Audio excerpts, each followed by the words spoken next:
नमस्कार दोस्तों। आजकल हम लोग काफ़ी ज़्यादा दर्द भरी और इस तरीके की न्यूज़ ही हमें देखने को मिल रही है। कभी माइग्रेंट लेबर्स को जो प्रॉब्लम है, किसानों को प्रॉब्लम है, कोविड-19 के पेशेंट बढ़ रहे हैं, ठीक भी हो रहे हैं, मैं ऐसा नहीं कह रहा हूँ। लेकिन कुछ गुड न्यूज़ और कुछ मोटिवेशनल न्यूज़ अगर हमें मिल जाए तो अच्छी चीज़ रहेगी। तो इस वजह से मैं पिछले 21 दिन की न्यूज़ जो अभी जो लॉकडाउन फर्स्ट फ़ेज़ का गया, उसमें जो कुछ मोटिवेशनल या जो अच्छी न्यूज़ आई, जो गुड न्यूज़ थी, वो आप लोगों के लिए लाया हूँ। यूके के अंदर आजकल लोग क्या कर रहे हैं कि अपनी खिड़कियों के ऊपर रेनबो कलर कर रहे हैं। तो कुछ लोग जो बाहर जाते हैं वो एसेंशियल सर्विस के लिए जो लेने जाते हैं सब्जी या समथिंग दूध, तो वो देखते हैं कि है ना खिड़कियों के ऊपर रेनबो कलर है। तो वो रेनबो जो कलर है वो इस चीज़ का प्रतीक है कि हम इस प्रॉब्लम से बाहर आ सकेंगे। वो लोगों को प्रेरित करता है, लोगों को एक आशा देता है कि हम इस प्रॉब्लम से निकल जाएंगे। तो ये एक अच्छी न्यूज़ थी यूनाइटेड किंगडम की। वहीं ओरेगोन यूएसए में वर्ल्ड वॉर 2 के जो वेटरन है विलियम लेप्शीज, वो उन्होंने अभी अपना 104वां जन्मदिन मनाया।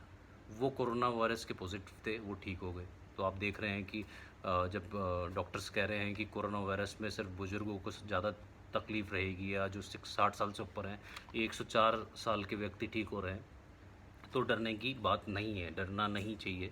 इससे हम फाइट कर सकते हैं। वहीं 102 साल की महिला इटली में ठीक हुई, ईरान के अंदर 103 साल की हुई, भारत के अंदर कोट्यम जो जगह है वहाँ से न्यूज़ आई कि वहाँ 93 प्लस साल के एक व्यक्ति ठीक हुए, उनकी पत्नी भी एडमिट थी, वो भी ठीक हो गई। तो आप देख सकते हैं कि ये बुजुर्ग भी इस चीज़ में ठीक हो रहे हैं।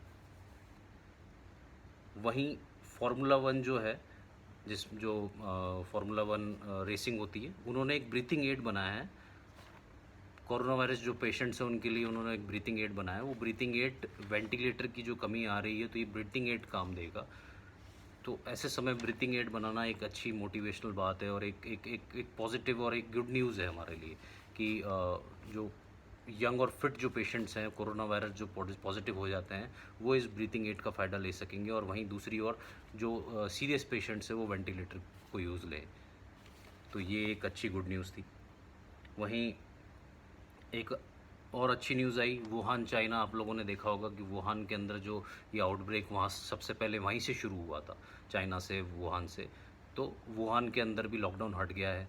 ग्रेट वॉल ऑफ चाइना जो टूरिस्ट अट्रैक्शन प्लेस है, उसको भी दोबारा से चालू कर दिया है। तो हमारे शहरों में भी टूरिस्ट अट्रैक्शन प्लेस है, वो भी चालू हो जाएंगे।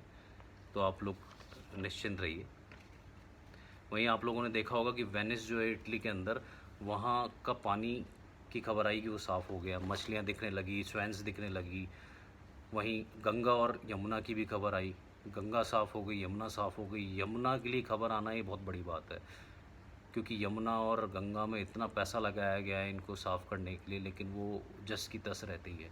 हम लोगों ने देखा कि एक्वाटिक जो लाइफ है वो भी सुधरी है। मछलियाँ गंगा के घाट तक आनी है। बनारस के अंदर जो न्यूज़ थी उसमें मैंने देखा गंगा के घाट तक मछलियाँ आ रही है। यमुना के अंदर 1000 से ज़्यादा इंडस्ट्रीज़ अभी बंद हुई लॉकडाउन की वजह से। इस वजह से यमुना साफ़ हुई, जिसको बंद नहीं कर पा रहे थे। वहीं जो नदियाँ होती हैं वो अपने को आपको खुद साफ़ कर लेती हैं, हमें करने की ज़रूरत नहीं है। क्लाइमेट चेंज जो समिट्स होती हैं उसमें हम करोड़ों का, अरबों का पैसा लगा देते हैं, लेकिन उसका कोई रिज़ल्ट नहीं निकलता है at the end of the day. तो आप देख सकते हैं कि ये एक अच्छी और गुड न्यूज़ थी हमारे लिए। वहीं मैं ये एक बात कहना चाहता हूँ कि जो इनलैंड वाटरवेज़ जो नेशनल वाटरवे 1 है, जो हल्दिया से इलाहाबाद के बीच में जो सरकार ने ये एक प्रोजेक्ट चालू किया, उस पे जेटीज़ चलने की बात हुई कि रॉ मटेरियल जाएगा नदी के थ्रू।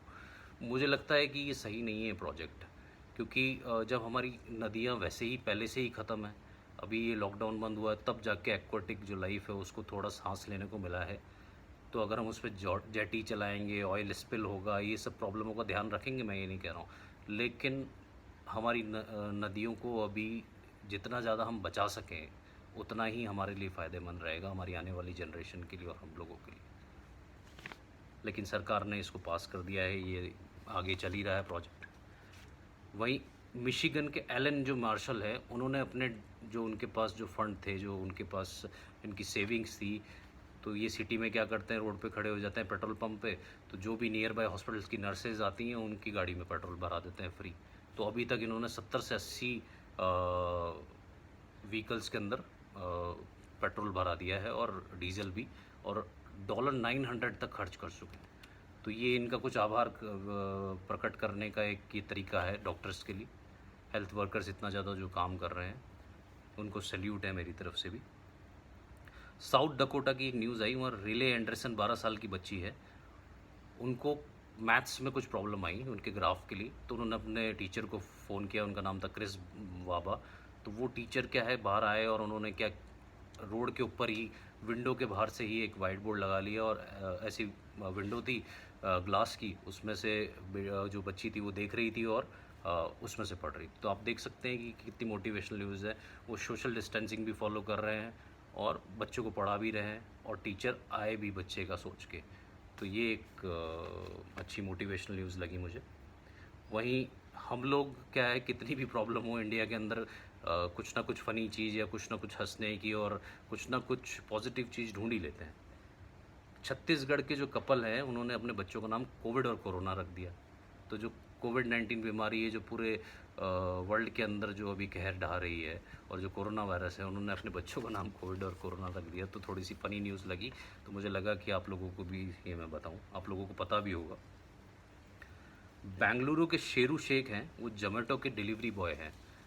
मतलब पहले जोमेटो के डिलीवरी बॉय थे, वो वर्क करते थे। आजकल वो क्या कर रहे हैं, जितनी भी सामाजिक संस्थाएं जो खाना खिलाती है, उनके साथ वो मिल गए हैं, और जितने भी उनकी डिलीवरी की आदत थी, तो वो आजकल अपनी बाइक लेके जाते हैं और लोगों को, जितने भी नीडी पीपल है, उनको खाना सर्व करके आते हैं। खुद के पास उनके पास खाना नहीं है, उनके पेरेंट्स के पास प्रॉब्लम है, लेकिन वो कह रहे हैं कि मैं लोगों को और भी खिलाना चाहता हूँ, मुझे पता है कि भूख क्या होती है।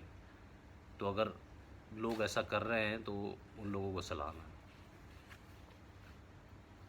वहीं उड़ीसा में एक प्रोफेसर हैं लक्ष्मीधर बेहर, ये आईआईटी के कानपुर के प्रोफेसर हैं। ये लोग 1000 लोगों के लिए खाना बनाते हैं इनकी पत्नी के साथ मिलके। तो आईआईटी के प्रोफेसर जो पढ़ाते भी हैं, लोगों को एजुकेट भी करते हैं, बच्चों को, वो 1000 लोगों के लिए खाना बना रहे हैं। तो ये एक मोटिवेशनल न्यूज़ है। एक सबसे बड़ी न्यूज़ जो थी, वो मीनल ढकावे भोसले, जो आपने सुना होगा, माई लाइफ जो है पुणे के अंदर रिसर्च एंड डेवलपमेंट चीफ है वहाँ की ये।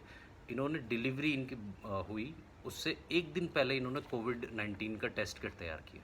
तो आप देख सकते हैं कि डिलीवरी के आखिरी दिन तक, एक दिन पहले तक ये अपने काम में लगी हुई थी, और ये कोविड-19 के लिए कितना चिंतित थी, और उसको इन्होंने कोविड-19 के किट को इन्होंने बना के ही ये डिलीवरी के लिए गई। तो ये एक बहुत बड़ी और मोटिवेशनल न्यूज़ है काफ़ी ज़्यादा। वहीं आप लोगों ने देखा होगा भीलवाड़ा जो है, राजस्थान की जो एक सिटी है, वहाँ डॉक्टर मुकेश, साई, ज्ञान, उर्वशी, सरफराज और जालम, इनको आप लोगों ने देखा होगा सोशल मीडिया पे गाना गा रहे थे, छोड़ो कल की बातें, कल की बात पुरानी, नए दौर में मिलकर हम लिखेंगे नई कहानी। तो इनका एक कहने का मतलब है कि ये परेशानी चले जाएगी बेसिकली, लेकिन हम एक नए दौर में घुसेंगे, नए दौर में जाएंगे आगे। तो मैं आपको बताना चाहता हूँ कि इन्होंने कैसे फ़ाइट करी, और कैसे ये भीलवाड़ा जो एक कोविड-19 हॉट स्पॉट बन गया था, उसको इन्होंने कैसे कर्ब किया, जो वहाँ की एडमिनिस्ट्रेशन है, उसके बारे में मैं आपको एक बताता हूँ। तो भीलवाड़ा के एक प्राइवेट हॉस्पिटल था, वहाँ के डॉक्टर को कोविड-19 हो गया। उसके साथ जो उनके साथ जो डॉक्टर थे और जो नर्सेस थी, उनको भी कोविड-19 हो गया। अब वो डॉक्टर जो थे, वो 10 से 15 दिन जो पहले जो दिन निकले थे, उसमें हज़ारों पेशेंट्स को देख चुके थे। उनके घर पे, उनके हॉस्पिटल्स में कम से कम 5000 लोग आए दिखाने के लिए। तो उन 5000 लोगों की स्क्रीनिंग करी गई सबसे पहले। उसके बाद जो 22 लाख परिवार थे गाँव के अंदर, और 10 लाख जो हाउस होल्ड थे, उनकी स्क्रीनिंग हुई। इन्होंने क्या किया, चेन को ब्रेक करने के लिए 6000 लोगों को आइसोलेशन में कर दिया, और ये सब हुआ 2 दिन के अंदर। जितने भी पेशेंट थे हॉस्पिटल में, 19 डिस्ट्रिक्ट और 4 स्टेट से, 19 डिस्ट्रिक्ट और 4 स्टेट से डॉक्टर थे, उनको स्ट्रिक्ट आइसोलेशन में रख दिया, कर्फ्यू इम्पोज कर दिया। फूड और अदर एसेंशियल सर्विस थी, उसको चालू रखा इन्होंने, उसको रोबस्ट बना के रखा, जिससे कि लोगों को प्रॉब्लम नहीं है। कम्युनिटी लीडर्स और स्पिरिचुअल गुरु को इन्होंने कहा कि आप अपील करें लोगों से घर पे रहने के लिए। एडमिनिस्ट्रेशन ने वीडियो बनाए अपील की, वीडियो के थ्रू उन्होंने एजुकेट किया कि कैसे इस तरीके इससे बच सकते हैं, और जो कुछ सोशल एलिमेंट्स थे अनवांटेड, उनको उन्होंने उन पर लीगल एक्शन लिया। 600 के करीबन उन्होंने जो व्हीकल सीज़ किए, मतलब अगर आप लॉकडाउन तोड़ के जा रहे हैं तो वो आपका व्हीकल सीज़ कर लेंगे, इसमें कुछ नहीं है, स्ट्रॉन्ग एक्शन लेना बहुत ज़रूरी है। वहीं जो एसडीएम थे वहाँ के, उनको कोरोना कैप्टन का नाम दिया गया, और उनके साथ जो कोरोना फाइटर्स थे वो थी आशा वर्कर्स। डेली रिपोर्ट दी गई स्क्रीनिंग की, गाँव के अंदर जो भी स्क्रीनिंग हो रही थी उसकी डेली रिपोर्ट मिल रही थी। डेली रिपोर्ट मिलने का मतलब ये है कि जो कम्युनिटी स्प्रेड हो तो नहीं रहा, ये पता चल जाता है उससे। पुलिस, होमगार्ड, मेडिकल वर्कर्स, ये सब मिलके, और जो पब्लिक के कुछ लोग थे वो सब मिलके ये इंश्योर कर रहे थे कि फूड और इनकी सप्लाई में कोई भी कमी नहीं आए और ये रुके नहीं। 4 से 5 कंट्रोल रूम बनाए गए, 42 हॉस्पिटल, 42 हॉस्पिटल कोविड-19 पॉजिटिव के लिए बनाए इन्होंने। क्वारंटीन फैसिलिटीज़ में 1500 से ऊपर इन्होंने बेड बनाए। क्वारंटीन जो होटल थे ना उसके अंदर 1500 से ऊपर इन्होंने बेड तैयार कर दिए थे, और कई जगह 10 से 15,000 के करीबन बेड की तैयारी करके रख रखी थी। जो वहाँ की पॉपुलेशन है भीलवाड़ा की, वहाँ की 3 बार स्क्रीनिंग हुई, 3 टाइम्स पूरी पॉपुलेशन की स्क्रीनिंग की गई। अभी भारत के अंदर कई जगह स्क्रीनिंग ही नहीं हो रही है। मेरे को एक एडमिनिस्ट्रेशन से पता चला कि मध्य प्रदेश की बॉर्डर्स पे स्क्रीनिंग नहीं हो रही है, लोग एंटर ले रहे हैं।